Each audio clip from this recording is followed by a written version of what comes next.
Magandang araw sa atin lahat mga kababayan. Saan man panig kayo ng daigdig naron, dito na naman tayo sa another episode ng ating vlogs. Badong Aratilis po. Pag-uusapan natin ngayon, ito po, no, yung iba't ibang reaksyon. Siyempre, may reaksyon po si Chis Escudero. May reaksyon, wag na yun kay Aimee. wala, wala namang katuturan yung reaksyon. May reaksyon yung mga sila Barry Gutierrez. Ang napupuna ko lang 'no, bakit po yung mga dilawan at kakamping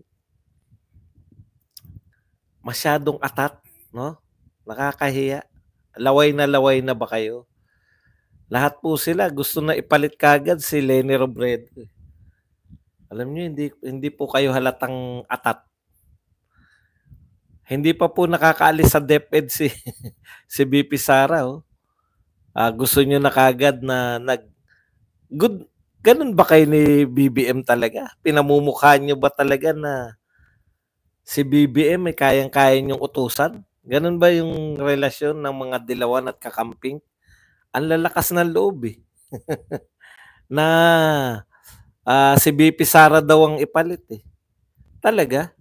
Samantalang yung mga siguro hindi pa alam ng mga vlogger kung yung mga anti-Duterte vloggers, eh, wala pa rin 'no, Dehin Bokeke pa. Siyempre, eh, naghihintay pa, eh. Pero in fairness, tignan po natin baka naman meron naman pong sinasabi. Tignan po natin si Abe at saka si Jared kung meron na po. Pero dito po sa Twitter, ano po mga tao rito, eh. Ang napuna ko po, imbis po na magdiwang sila at yung panalangin nila na mag-resign, eh, nag-resign. Bakit parang galit pa rin kayo? Wala ba talaga kayong kasiyahan sa mundo? Yan po ang pag-uusapan natin, yung mga reaction po, no? Reaction po ng mga naunang nag-react dito po sa resignation ni VP Sara Duterte. Siyempre, magre-react po tayo sa kanilang mga reaction. Yan pag-uusapan natin, pero bago yan, kung bago pa lang dito sa ating channel, mag-subscribe ka na. Dahil ito lang ang tayong channel na may kinikilingan, may pinapanigan, una sa balita, huli sa impormasyon, kaya ano pang hinihintay nyo? Pindot na. Okay. Pag-usapan natin, no, mga kapatid. Ito po, unahin na po natin to, yung ating Senate President, Mig Zubiri tuloy. Senate President Chis Escudero. Keso, pasok. Yan.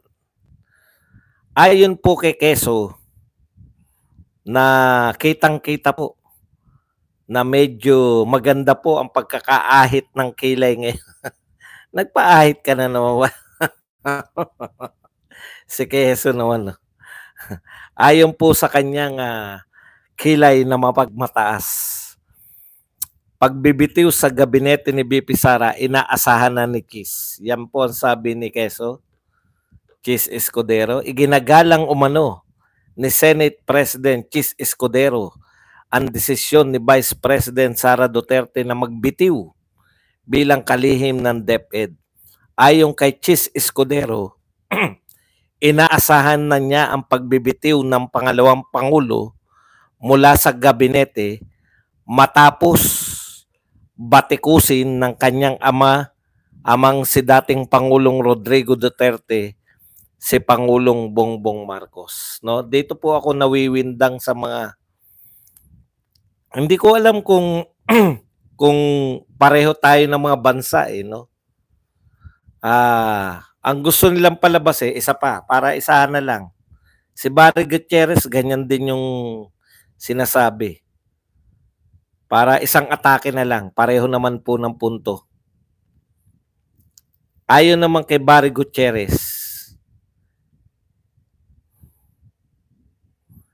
curious lang ako bakit ngayon nag-resign.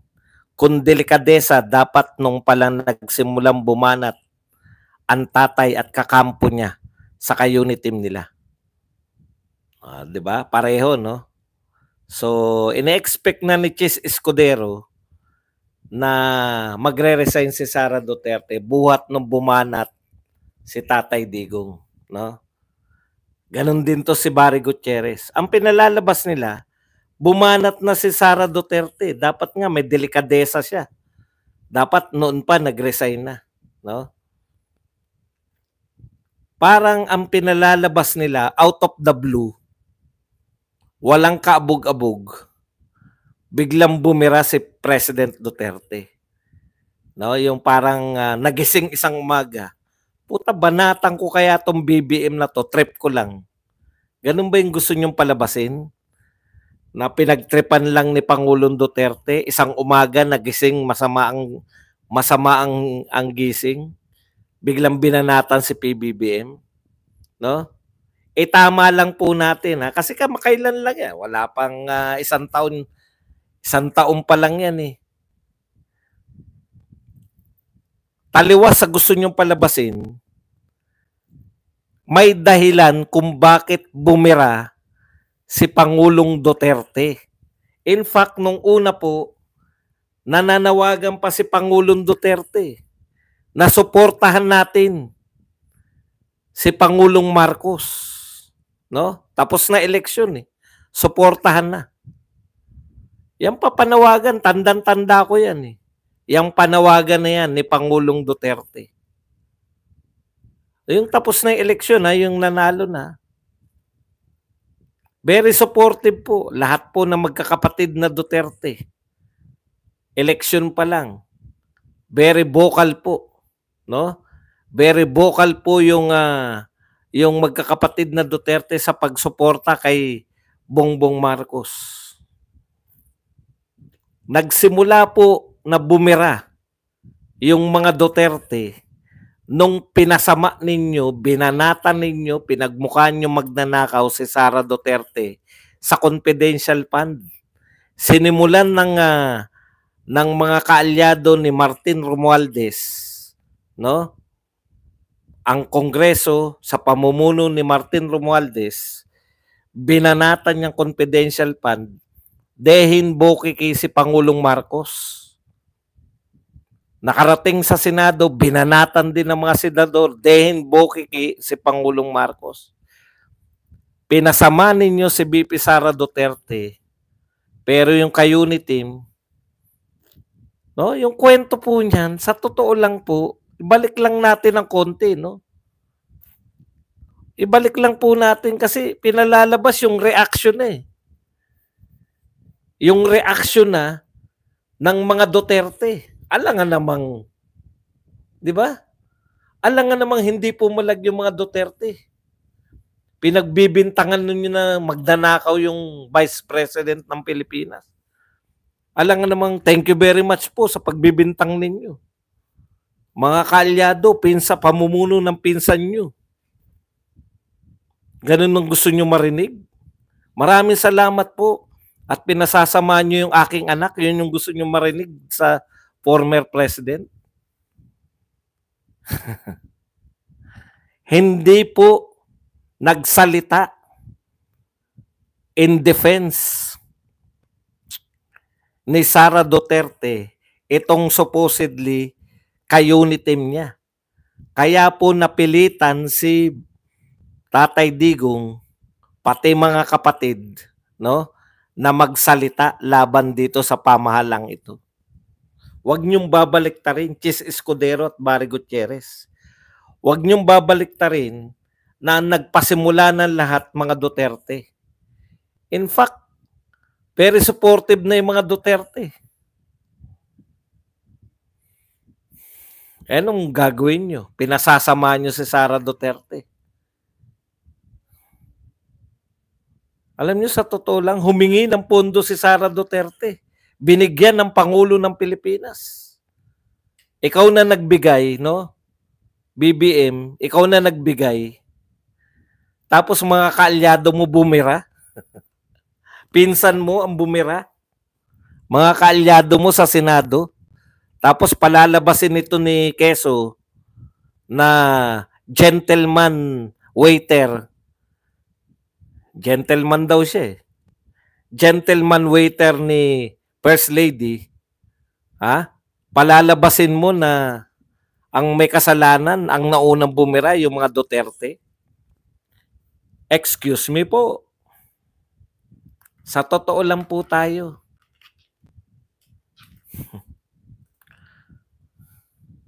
Hindi naman ang paglilingkod mo. Kilay Chis Escudero. Yan ba ang servitude? Siya pa kagad ang unang no?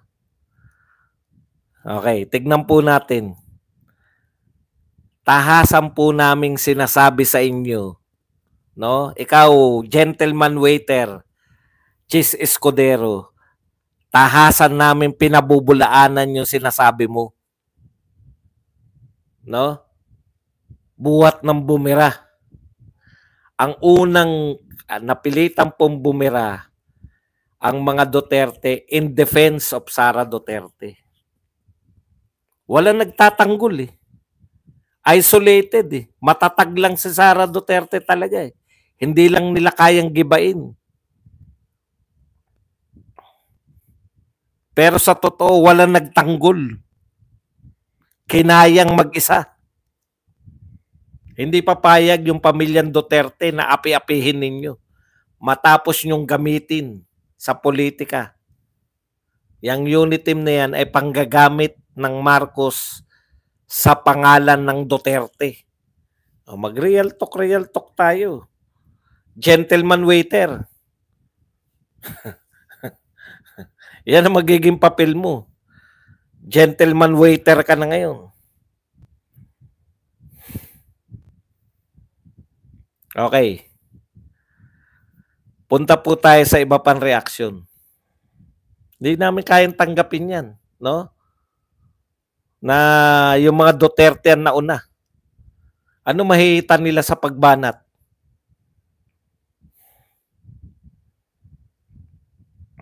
Kaya nakaano kagad nangunguna sa pagbibigay ng komento para magbigay siya ng na okay. Ito po, ituloy natin yung kay Barry Gutierrez. Kung delikadesa, curious siya bakit ngayon nag-resign Kung dahil di kaya ang trabaho, dapat last year pa, nung lumabas ang iba't ibang problema sa edukasyon. May ibang bala kaya? O yan, sige, mag-isip kayo. Ang question ko, Barry Gutierrez, bakit natataranta ka? Taga-gobyerno ka ba? Ano ba papel mo sa gobyerno, Barry Gutierrez? Bakit ka nagugulat? Bakit natatakot ka kung may balak o wala si Sara Duterte? Simple lang po ang balak. Simple lang po ang magaganap. Magkakaroon na, lumantad na, lalantad na ang leader, ang pinakamalakas na leader ng oposisyon na nagngangalang Sara Duterte. Ibig sabihin, kayo, sila Leni, burado na kayo. Kung hindi kayo kukunin, kung iitsipwera kayo nitong Marcos administration, wala na kayong silbi sa buhay. Di ba? Dahil lahat ng anti-Marcos, ito ang kikilalanin nilang leader. Kayo naman, hindi naman kayo pro-Marcos Romualdez na kayo, Barry. Nawalan na kayo ng identity, kaya ka natatakot. Nakakatakot talaga yun. Kasi ang lakas ni BP Sara Maghintay-hintay lang kayo. Cool lang kayo. Cool.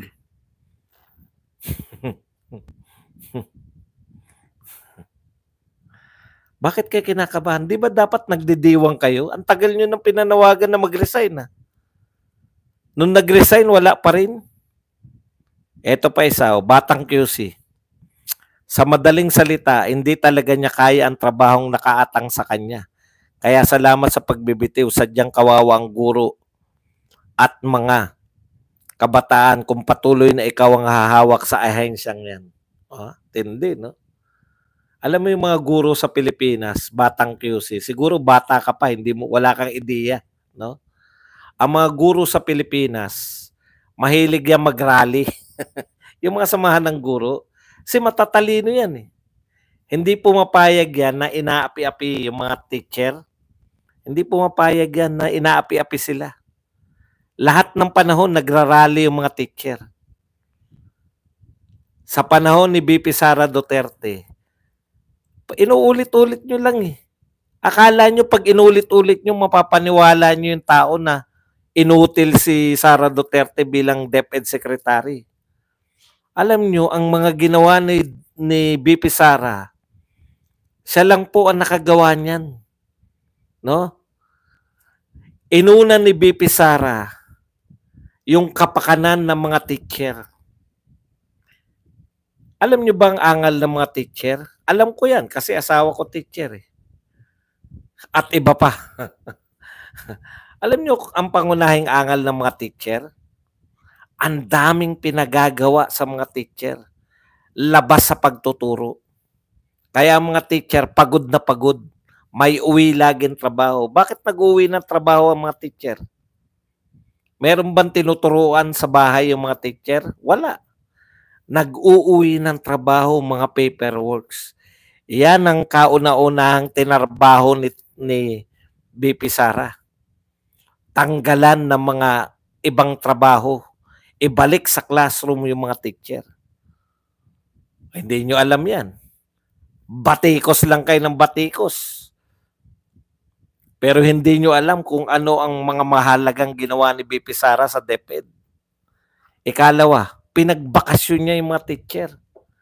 Never kung narinig na yung mga teacher ay nakapagbakasyon ng 1 buwan. Akala nating lahat, akala nyo lahat na walang kamag-anak na teacher. Pag bakasyon ng estudyante, bakasyon din ng mga guro. Hindi po. Bakasyon ng mga bata, nagre-report yung mga teacher anytime, patawag sila ng principal. Seminar dito, mag-aayos ng room. Mag-aayos ng room. Sa pasukan, malaking bagay po yan. Masisiyahan. Kung itutuloy ng susunod na DepEd, ang ganda po nun. Hindi nagagastos mula sa bulsa nila, pandekorasyon sa eskwela, sa mga room. Kaya nasa tamang landas po yung DepEd. Kaya lang, alam nyo naman dito, tinitiyak ko sa inyo yung susunod na DepEd Secretary, lahat ng mga ginawa ni Sara Duterte. Hindi na ipapatupad yan. Okay. Ano sinasabi mong kawawa ang mga guro kay Sara Duterte? Hindi mo mapipigilan yung mga guro na mag-rally. May narinig po ba kayo buhat nung naupo si Sara Duterte na DepEd na may nag-rally po mga teacher? Wala po. Patunay po yan na mahal siya ng mga teacher. Okay. Ang tanong ko lang, Batang QC, di ba pangarap nyo na? Matagal nyo ng pangarap na mag-resign si Sara Duterte. Bakit galit pa rin kayo? Barry Gutierrez, bakit galit kayo? O natatakot kayo? Nung nag-resign si Sara Duterte, yun yung sinasabi namin. No? Kinukultan nyo yung utak nyo. Wala pong sinasabi si Sara Duterte. No comment si Sara Duterte kung bakit siya nag-resign. Pero kinakabahan kayo. Ganyang ka-powerful yung no comment. Kahit po si Castro, wala pong mayakag na teacher eh. Saan po nagrarally si Castro? Doon sa Machoper. Pero wala siya mayakag na teacher nung panahon ni Duterte, ni Sara Duterte.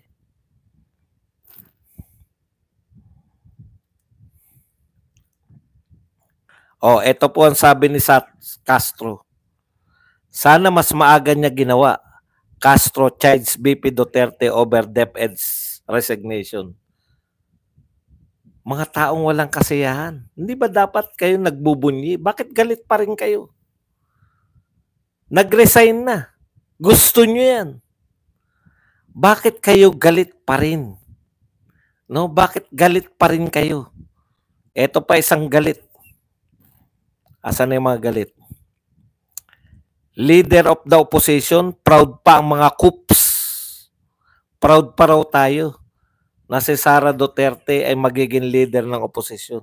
Ang tanong ko lang, bakit kayo galit? Di ba gusto niyo yan?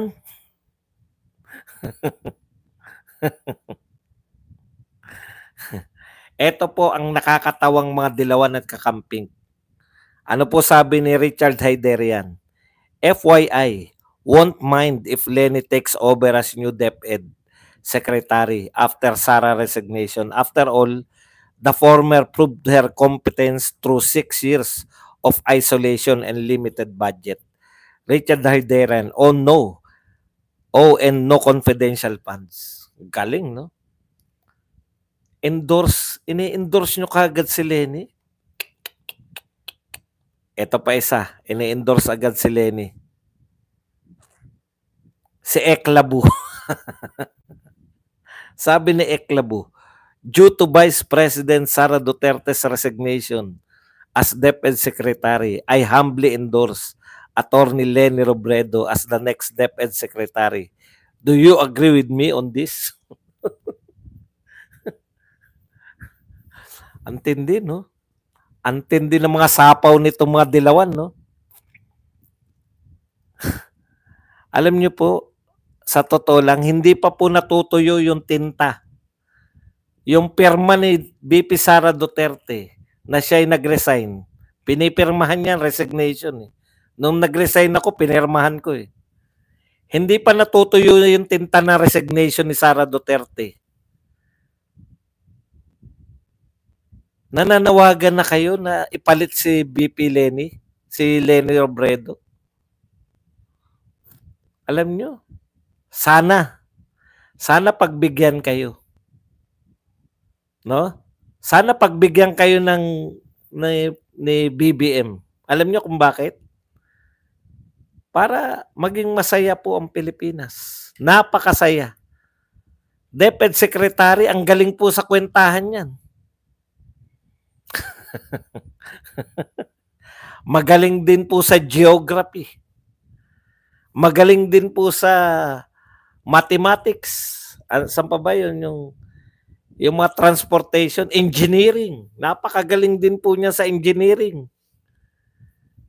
Sakto po yan sa DepEd Secretary si BP. Kaya lang, ang payo ko lang sa inyo, wag naman kayong para naglalaway pa to si Eklabu tsaka to si Hayderian. Wag naman kayo masyadong magpakita na atat kayo. Gigil na gigil. Ano kaya mangyayari kung may inappoint at hindi si Lenny Robredo ang inappoint? Magwawala kayo? Babanatan nyo? Science din pala, magaling din. Geography. Pucha, alam na alam niya kung ilan ang bilang ng isla ng Pilipinas. Alam nyo kasi yung isla ng Pilipinas, no? Tinanong niya sa Miss Universe. 7,100 plus, give or take. Kasi pag sa Palawan meron nun Luli, lulubog lilitaw.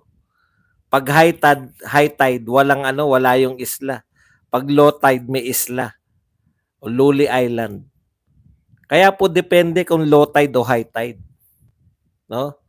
Kaya kayo naman masyado naman kayong inaapin nyo naman si BP Lenny.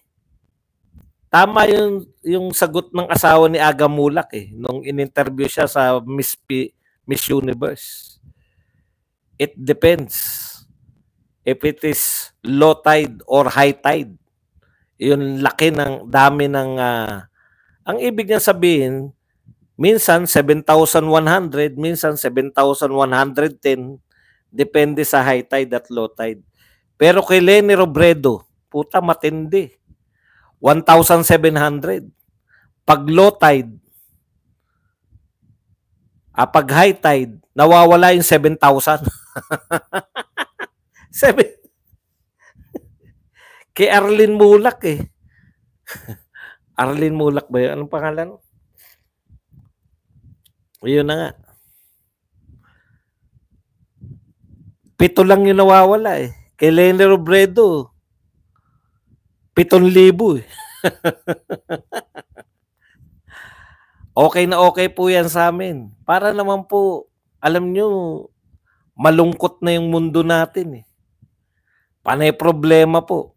Mr. President, no? Panay po problema ang binibigay nyo sa pamahalaan, sa mamamayan pala. Charlene pala, hindi pala Arlene. Charlene Mulak.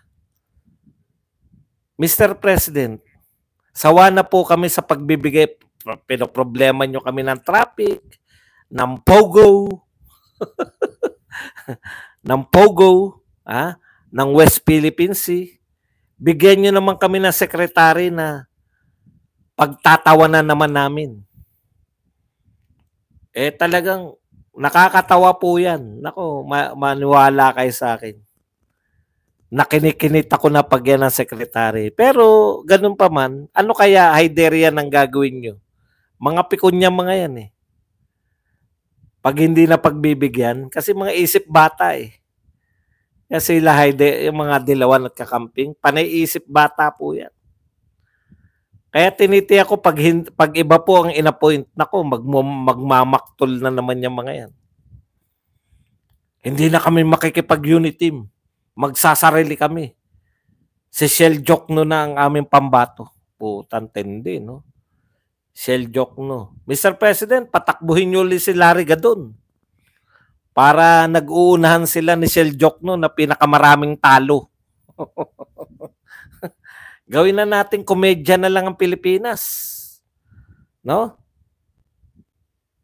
Ilagay nyo yan si Leni Robredo ba? Tapos, ang mga yusik niya, si Castro.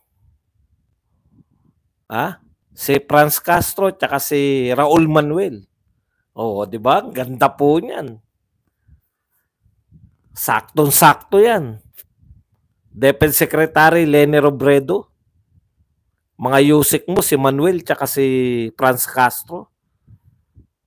Masaya po ang Pilipinas. Kasi may katatawanan tayo eh.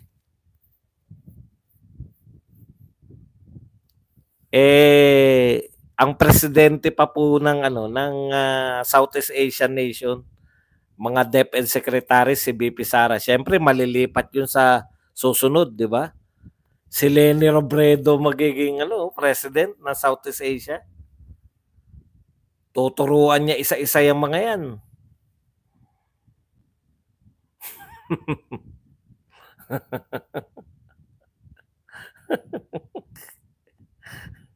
Ang saya siguro.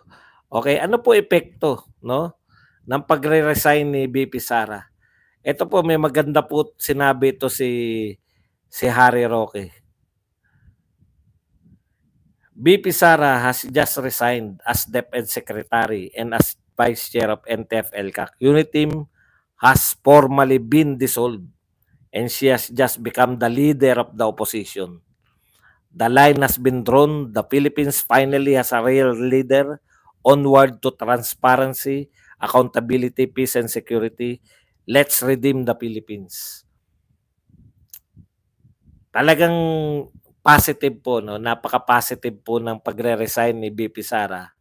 Kasi magmula po ngayon, no, mapapangatawanan niya, magkakaroon na siya ng panahon para maging leader talaga ng oposisyon, no? Magiging leader po siya ng oposisyon, napakaswerte po ng oposisyon. Siyempre, madudurog na sila Laila de Lima. Ang tsansa na lang nila Laila de Lima na makasurvive. Hindi nila pwedeng i-claim na sila oposisyon eh. Tanong ko, kailan nyo in-oppose? Ang opposition po, meaning yan, mag-o-oppose kayo. Mawawala po sila pag sila hindi po tinanggap. Pag nireject sila ng administrasyon, ayaw namin ka-unit team yung mga dilawan at wala naman silbi yan. Halimbawa, Pero alam niyo, bilib na bilib ako sa mga BBM supporter, 'no? Kayang-kaya po silang utuin ng mga dilawan at kakamping. Payag sila eh. Payag sila na ang DepEd Secretary si Leni Robredo. Mga ano, no? Dalawa lang po yan eh. Mga walang prinsipyo or talagang mahihina kokote. Hindi ba yan si Leni Robredo ang ano, ang tumawag sa presidente natin? Natin. Presidente nyo, no? Presidente ng Pilipinas na sinungaling, 'di ba? Tamad, hindi nagpapakita kung saan may problema, no? Ang tunay na oposisyon sila Leni. Alam mo ba meaning ng oposisyon, Brad? Ang oposisyon, oppose, no? Willing kang mag-oppose sa nakaupong administrasyon, 'di ba? Kaya ka nga oposisyon, eh. Hindi naman po sila nag-oppose eh. Supporter po sila ng Marcos Romualdez tandem eh. Wag na po tayong magbulahan. Natutuwa po kami dahil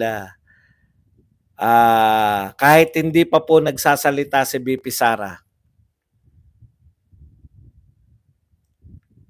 yun po ang projection natin lahat, no? Oh, pakinggan natin. Ito po ang magandang sinabi ni sa kanyang ano na rin, no? Sa kanyang saan na ba yung sinabi nito ni Franz Castro? May sinabi si Franz Castro eh. Sabi ayon kay Franz Castro ay open war. Open. Ayan, no? BP Duterte's cabinet resignation signals open war with Marcos. Oh, pwede po magkatotoo yan. 'Di ba? Hindi naman yung war na gera, no? Yung ibig sabihin eh talagang one-on-one na yan, no? President Marcos versus Sara Duterte as opposition. Gumaganda po yung kalagayan natin ngayon. Nagiging makulay ngayon ang mundo ng politika sa Pilipinas. Pabor na pabor yan sa mga vlogger. Araw-araw may bagong balita. Araw-araw may bagong pag-uusapan. Di ba? Paldo. Paldo.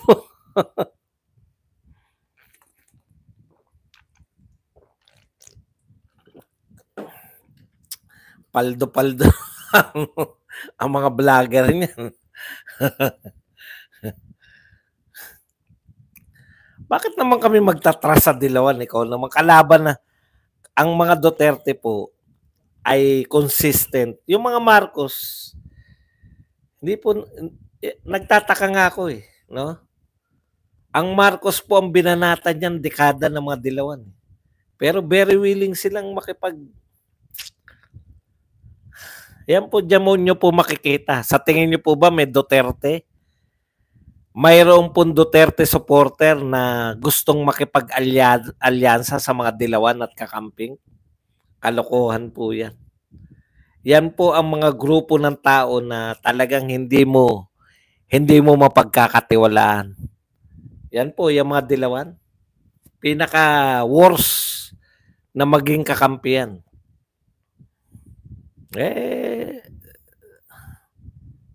Kaya naman ng mga Marcos yan. Wawaisan nyo pa ba yung mga Marcos? Kaya ng Marcos Romualdez yan. Pasutilan lang eh. Mananalo ba kayo dyan? Pareho po nilang kinain. Marcos at mga dilawan, pareho po nilang kinain yung kanilang mga isinusuka. Yan po pinakamahirap sa lahat, no? Kaaway niyong mortal tapos magkakainin niyo. Mga walang prinsipyo pare-pareho. Iba po yung ano eh, iba po yung sa yung kasabihan na in politics there is no friends nor enemies, only permanent, no permanent friends or enemies. meron pong sa politika, meron pong kahit na ano mangyari hindi mo makakasundo. Tayong mga Duterte supporter, etong mga dilawan at kakamping, kahit kailan hindi natin makakasundo yan. Pero yung mga Marcos, yan yung mapapakita kung sino may mga prinsipyo. Ay yan na lang mga vlogger na yan. Sino mga sikat na vlogger ang hindi Duterte dati? O magbigay kayo. Ako, unahan ko na, yung tatlong kilala ko. Si Abe, si Jared, tsaka yan si Maravillas. Duterte lahat yan. Ngayon, panayambanat sa Duterte, di ba? Mga wala pong prinsipyo kasi. Yan po ang katangian ng mga walang prinsipyo. Tapos ngayon sila magkakampi. Ang tuwa ko lang pag ang talagang eto pag si Leni Robredo ang napunta diyan sa DepEd, nako ako na pinakamasaya. Bakit? Kasi may libangan na tayo araw-araw. Tsak na tsak yan. Kada speech niyan. Bubuwagin natin. Iaangat natin ang mga mag-aral na nasa laylayan. Bubuwagin natin ang pader ng kahirapan. Tuwan-tuwa, palakpak lang ng palakpak sila Franz Castro. Okay yan. Recruit lang kami, recruit. Recruitan na. Recruitan time. Wala nang pipigil dahil kakampi. Magkakakampi na sila eh. Yan lang po ang ating topic. Pwede na po kayong magbigay ng yung mga reaksyon. Pwede po kayong magtanong. At higit sa lahat,